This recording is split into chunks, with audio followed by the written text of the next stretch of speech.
Hi, I'm Jackie and I'm a business coach that also owns a TP Hire business. Today I'd like to welcome you onto my webinar, which will help you to learn the secrets of how you can become the owner of a super successful business. I'm going to explain to you exactly what you need to do and how I did it myself to make my business work for me. So let's get started. Building your business to become super successful might seem like a pipe dream to many, but by implementing these 18 steps or secrets, it's exactly what I've done over the last 13 years or so. If you implement each one of the secrets I share with you, you can do exactly the same. So let's get started with secret number one. And I'm in business now, you can tell because I'm putting my specs on.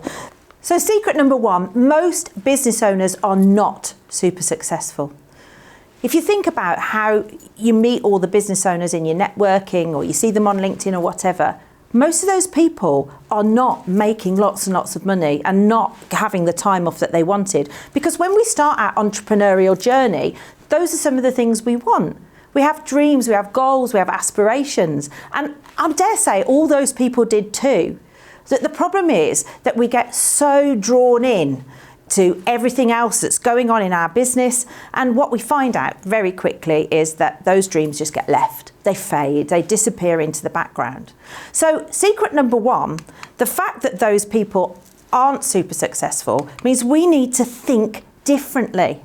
We need to act differently, because clearly for most people, in fact I can tell you it's 80% of businesses that are not super successful, and the ones in the top 20%, they must be doing something differently, because the average Joe is not getting to where he wants to be. Okay, secret number two. You're going to love this one. It's all your fault. Wherever your business ends up, it's all your fault. It's not the government's fault, and it's not the pandemic's fault or the recession's fault or the media's fault. It's down to you. Well, why do I say that? Why do you think I'm saying it's all your fault? Well, that's because you have the right to make the decisions that you do. You can decide what time you spend on your business. You can set your own rules. As entrepreneurs, we are at the helm of our business. We decide on the prices we charge. We choose the staff that we take on or don't take on. We choose the marketing that we do. It is us that's in charge. I think the expression is the buck ends with you. Well, it does. And therefore, secret number two is really important. It is all your fault. The third secret I want to share with you is still about your head, and it's about the clarity of where you're going.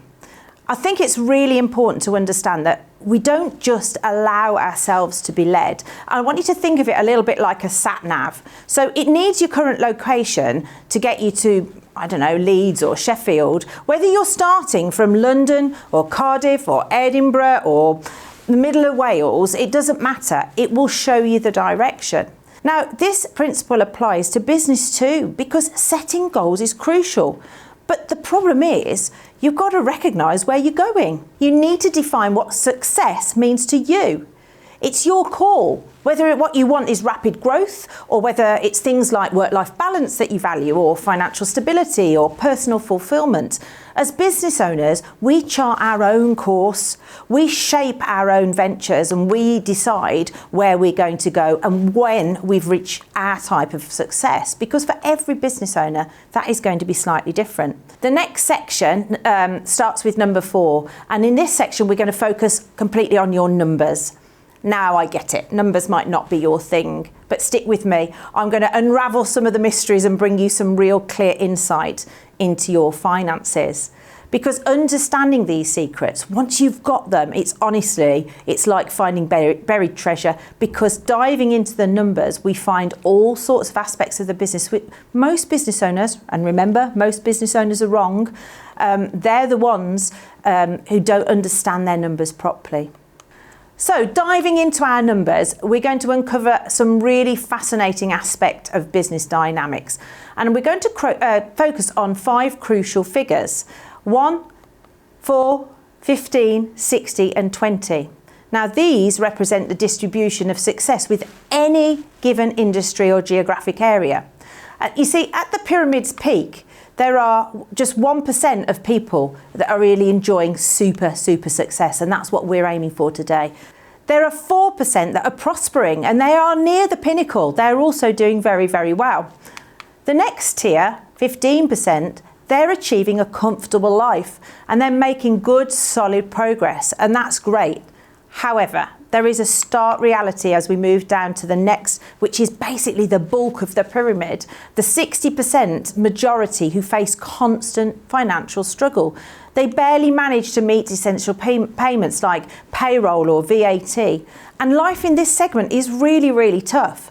But worst of all, right at the bottom there, we've got 20% in dire straits, dire financial straits. And this distribution prompts a really deep realization that the majority of people in business, and remember, we've already said a lot of them are not super successful, they're simply not achieving their business goals. It's a fact that, therefore, that most businesses are wrong about so many things. And what we need to do is make sure that we can get on the right path. What we actually want to do is make sure that we're going up the pyramid. And if you're reflecting on this now and considering where you stand, what you might want to think about is, if you're not in that top 20%, maybe it's time to take a step change and really start to behave in a way that will bring your business to that level. Interestingly, only 4.5% of businesses in the UK ever reach £1 million worth of turnover. And really, to be in that top 5%, that is quite a common benchmark for success. And as you strive for a more successful future, there are 6 crucial numbers that every owner of a super successful business will know. So let's break them down. The first one is profit. How much profit did you make last month? Profit is absolutely essential for clarity on your business's health. If you don't know what amount of profit you made last month, it's like driving in fog, because you need to have a figure by the middle of next month in order to avoid just crashing in the fog, really. Because if you don't know what your profit is, how do you know what you've got to fix or whether you're on the right track? The next number that you really need to know is your monthly break-even point, and it's absolutely critical for sustainability. That number is the number of sales that you need to cover your costs without any profit and without any loss. And it's the number that gives you the baseline for your operational perpetuity. In other words, that you'll exist month on month on month. Number 3, well, that's your gross margin. And that's what's left after you spend any direct costs to deliver your goods or your service. So you've got to allow for your cost of your goods, your labour, your materials, the production, the fuel, all that sort of thing. But that gross margin is pivotal for turning sales into profit beyond the break-even point. Operating cash flow measures the cash that your business both generates and consumes. And it's really crucial for you to understand the liquidity of your business. It's separate from the profit, but it impacts your decision making. It impacts your investment strategies, your growth strategies. And it's really important to be able to know that the money is going in and going out at the right speed and pace to mean your business can flourish. The next of our key numbers is number 5, and that's your cost per acquisition. That means the expense incurred to get a new customer. And you need to be checking that month on month as well. You need to be knowing that you've got a well-managed marketing strategy and you know how much you can afford to spend a customer with that target in mind so that you can have strategic growth. And finally, you need to be tracking against this year's plan. So if you have set goals, and hopefully you have, you need to know where you are in the plan. And that's really important too, because if you are behind or if you're ahead, that's great. But if you're behind, you need to know what you're going to do in your business to get things back on track. So having that knowledge month on month, rather than just at the end of the year when your accountant gives it to you, then that's much better for you, because it gives you many more opportunities to put things right if there's not enough money or sales coming in. And these 6 numbers, they separate the professional business owners from the ones playing at it. It separates the people who understand about their business from those who literally don't. Understanding the numbers transforms you into a professional business person. It positions you for substantial success. And they're really foundational to scale beyond 7 figures. It allows you to make good decisions. It allows you to understand your growth. And that sort of summarises the whole of that section on number 5. It's probably one of the most important to watch back and really understand. Secret number 6 revolves around the power of a scorecard. Now, a scorecard you may or may not have heard of. It's a tool that revolutionised numerous businesses that I've been in contact with. And there are some really important rules for the scorecard, which I'm going to just quickly give you.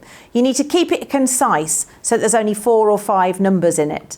You need to be able to have weekly trackable metrics, things that will tell you week on week whether you're going in the right direction. You don't put things like profit in there because they don't fit this frequency. The stuff that goes in here is things like your average order value, the number of clients you've sold to that week, the amount you've spent on your marketing, for example. The next thing is to have a 13-week visibility. It's really useful to be able to see what trends are coming out from your scorecard. It's very important that your scorecard has targets. Every single number on your scorecard should have a goal and a target, whether that's the number of leads coming in, whether that's the amount you're charging, whether that's the number of sales you've done. Because if you've got that vision, that clarity that Alice didn't have, and you put that down into your goals, you can actually track that week on week, which is so much more than anybody else is doing. It's going to make you in that top percentage. Then the next thing you need on that scorecard is input and output measures. That means the metrics, that's what we're talking about, the things that we're going to measure. So the inputs are the things that you do in order to get your business moving. So that might be how many calls you make, how many emails you send, how many quotes you send out. It might be the amount of money you spend to get leads in. But then also the outputs, they're really important too. Obviously, that's what you're measuring to see if the work you're doing works. Because if you're spending lots of money on marketing but there's no leads coming in, there's something that's going wrong there, which is why it's important to have not just the inputs and what you do, but also the outputs and the results that you're getting from your work. And that, again, will give you those strategic pieces of information that you can then act upon. Section 3 is all about your team, or for some of you, your lack of team. The truth is, it's quite rare to find a wildly successful business that's a one-person show. That doesn't mean you can't do very well and be very comfortable and define your own success within that. And for some people, choosing to be a one-man show might actually be the success they want. But behind every roaring success story, there is usually a team, whether it's a close-knit group of employees or a hand-picked selection of outsourced pros. And that's, as solopreneurs, where we can be really, really sensible of outsourcing some of the things that we don't want to or aren't best people to do. I'm keen to let you in on some of these secrets that could really transform the way you build and nurture your team. And these will really elevate your business to the new heights that you're hoping for. Because as long as you've got somebody else having your back, having somebody who can support you, having somebody that you can bounce ideas off, even as a solopreneur, you can do great. So let's start with secret number 7. This is all about leveraging the strength of your team. It's recognizing the significance of the employees in a business that's absolutely essential and crucial. Really, recruitment is really important, and you should recruit sooner if you can. Waiting long term to build your team is a really common pitfall. The notion you should only make a hire after you've made the profit is completely flawed, because every team member should be contributing towards the business growing profit. So the first thing to do is to start with outsourcing. Maybe consider a VA for administrative tasks or outsource your bookkeeping. These steps help eliminate time-consuming tasks without adding permanent overheads to your business. Your role as you grow your team, remember, your job isn't to do their work. You shouldn't be having lots of assistants that you're basically micromanaging. What you need to be doing is empowering these people. I used to make the mistake of using employees as assistants when I first had Elite Tents. The people in my office always reported back to me, checked everything with me. I looked at the quotes before they did them. But what you actually are better doing is you give your team responsibility and some freedom within their own role. Because empowerment, most people thrive when they're given responsibility. If this hasn't been your experience, well, maybe it's time to reassess your ideas and have another go, because the goal is to create an environment where your team has the right tools and then step back and let them do their bit, let them shine. Secret number 8 is straightforward yet profound. In business, you'll get more of what you tolerate. This principle's crucial, especially when you go back to the team. If absenteeism without valid reasons is overlooked, expect it to become a norm. If subpar work isn't corrected, then that will continue. It isn't just about work standards, it's about setting clear boundaries on what's acceptable and what isn't. Tolerating inefficiencies or a lackadaisical approach can really create a problematic culture, which leads to your personal frustration, but more importantly, to business setbacks. Remember, as the business owner, the buck stops with you. We've already mentioned it. It's all your fault. So facing these issues head on might be horrible. You might not like having those tough conversations. You probably try and avoid them, but actually addressing them is really necessary, because opting for that short-term discomfort can prevent long-time detriment to the whole of your business. So acknowledging and acting on this and setting the right standards can really transform where your business is headed. It's about deciding not to tolerate what doesn't serve your business's goals, therefore shaping the culture and the performance that you want. Secret number 9 emphasises the importance of knowing what you and your business stand for, especially if growth is your goal. It's not just an ambition for large numbers or being a business of X number of people. It's connected to the lifestyle that you want to lead and the profit required to support that lifestyle. So being really, really clear on what you stand for is very important. So you need to define your standards. It's crucial to articulate those standards with your own team. Here's the essence of what defines us at Elite Tents and our success. It's crucial to articulate what it stands for, and this is what Elite Tents came up with. So the first bit says do great work, and you see this as soon as you go into the building, so that as people arrive, they're reminded every day of the way they've got to act and behave. So excellence is our benchmark. Mediocrity or just getting stuff done isn't in our vocabulary. We always aim for greatness in everything that we do.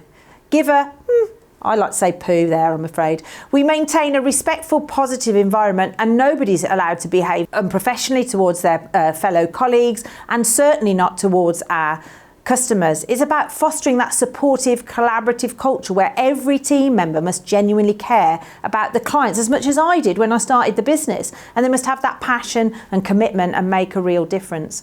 And play as a team. For our crew especially, this was huge. It's self-explanatory really, isn't it? It means pulling together. It means no job's too small and that everyone mucks in and helps one another.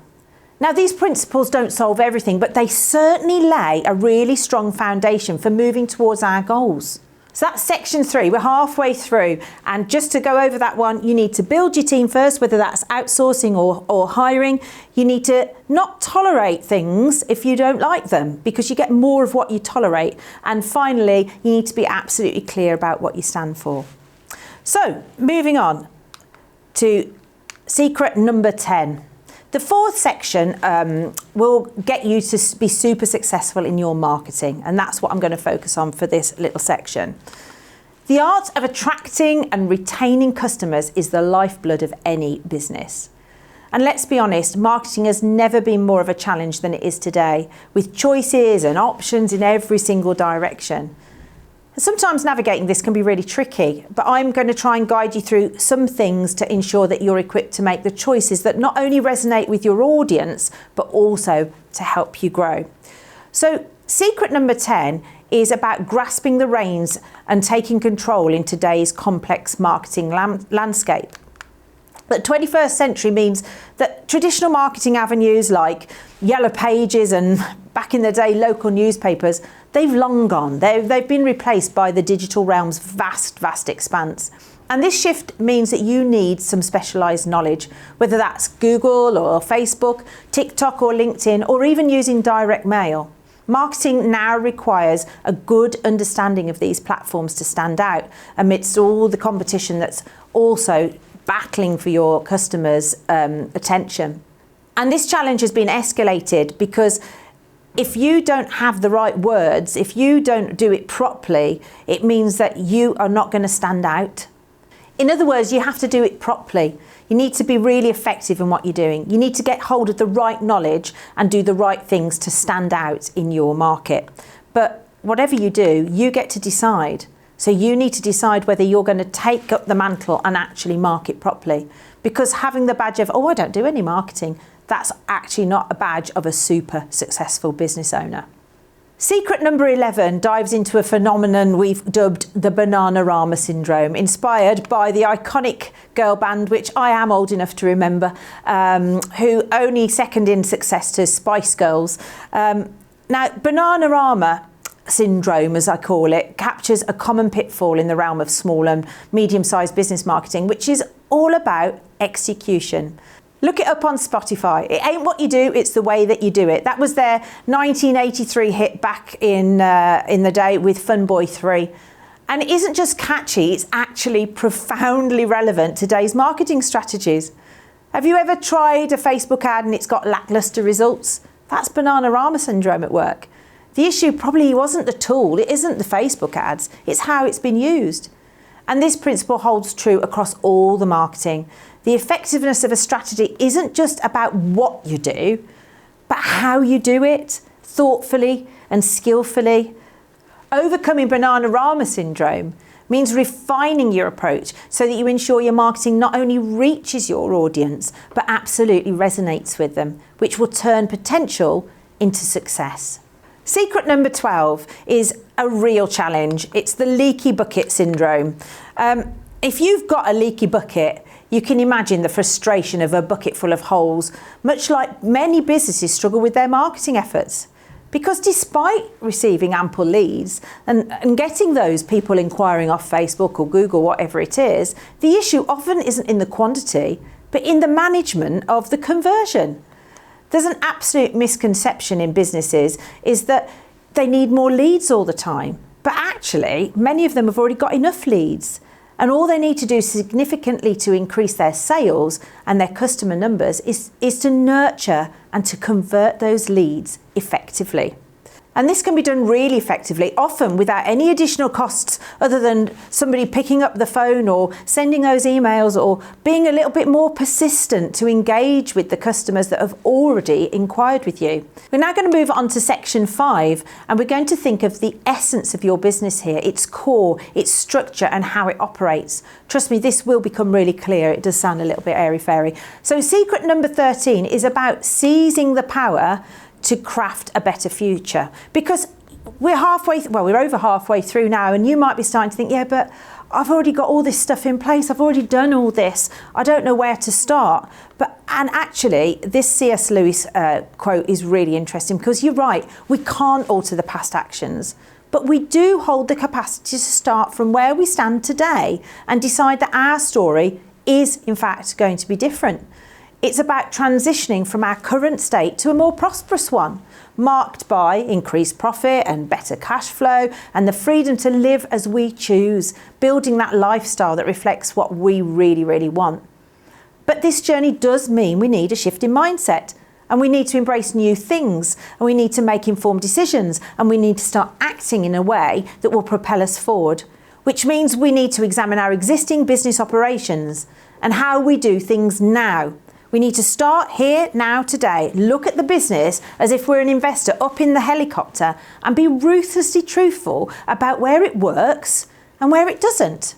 So for secret number 13, we need to think about what C.S. Lewis says, which is you can't go back and change the beginning, but you can start where you are and change the ending. So secret number 14, this is quite a hard one to explain, but I'm sure you can probably relate to it. When you start out in business, every single thing is your job, isn't it? Everything. It rests on your shoulders, however small. It doesn't matter what it is, it demands your attention or mine, and I'm sure you'll agree with that. However, the vision of growing a business isn't necessarily about increasing the workload linearly with size, because if it did, all that would happen would mean that actually you're just working harder and harder and harder, or having to do things faster and faster and faster, like that hamster speeding up on his wheel. And it isn't always just about adding extra people to do the work either. It's about leveraging the right tools and the right strategies. So it's a little bit like when you realise that using a scythe to harvest the crops isn't actually the best way to do it. What you actually need is a combine harvester or a fleet of combine harvesters, because this shift not only eases the workload, but it increases efficiency massively. And as your business expands, your role and the mechanics of your business will evolve. So doubling the business size doesn't necessarily mean doubling your workload or even doubling your workforce. Understanding your numbers properly, especially those gross margins I mentioned earlier, empowers you to make strategic investments and enables your business to grow without proportionally increasing your personal labour. So this secret is the key to really unlocking super success. Secret number 15 is about mastering what we call the rhythmic acquisition of customers. Now, it's one of my favourite phrases because this principle is about consistently attracting the right number of customers, whether that be leads or inquiries, tailored to your business's specific needs. Now, whether you need 100 daily customers in a restaurant or one new client a month for a construction company, the rhythm varies, but the importance is still exactly the same. Achieving that steady flow of customers is honestly transformative. So it should be top priority for any business that's looking to grow.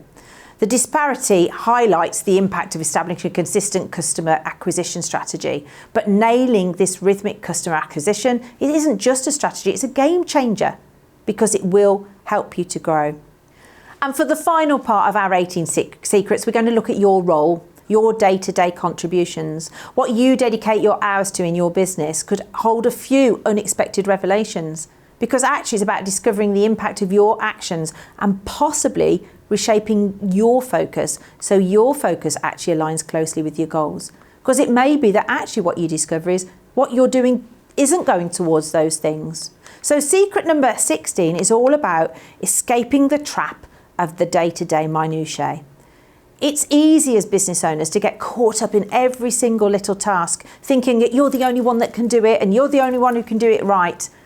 But this mindset holds your business back, because the truth is not everything needs your personal touch. What is the most important thing you've got to do for your business every single day? Well, it's to get and to keep more customers. And if you manage that, then everything else will be okay. But how do you do that? It's not easy to get yourself out of the minutiae, get yourself out of the weeds and focus on your business as you should. So what you need to do is start small and just do it for 90 minutes every single day. And actually, if you do 90 minutes every single day working on your business, it can't fail to move forward. Now, don't get me wrong, it's not just a case of sitting and doing 90 minutes whilst you're answering your emails or while you're sitting in your car. No, you need to get your environment right. You need to absolutely be sure that what you're doing is focusing fully on your business, on those things I've been talking about in the 7 secrets, on building your team, on cracking the rhythmic acquisition of customers, in looking at those numbers and looking at where you can tweak, in making sure your scorecard is in the right place. And what you need to do is be in the right environment, which means you need to have no interference. I've done a whole webinar about how to get your 90 minutes right and how to really focus on the right things. So if you're interested in having a look at that, please just drop me a message on email or WhatsApp and I'd be more than happy to send that over to you. Secret number 18, while it might seem straightforward, is absolutely crucial. If you're aiming for your business to reach new heights and achieve outcomes beyond its current scope, then taking some advice and wisdom of someone who's been there and done that is absolutely crucial. We're in an era where being a professional business person isn't just helpful, it's essential. The journey to success involves more than just knowing what the super successful do. It's about putting those 18 secrets into practice. Knowledge alone won't transform your business, execution will. Now that you're aware of all these secrets, the real work begins by implementing. You no longer have the excuse of ignorance. The challenge now is to act on your knowledge.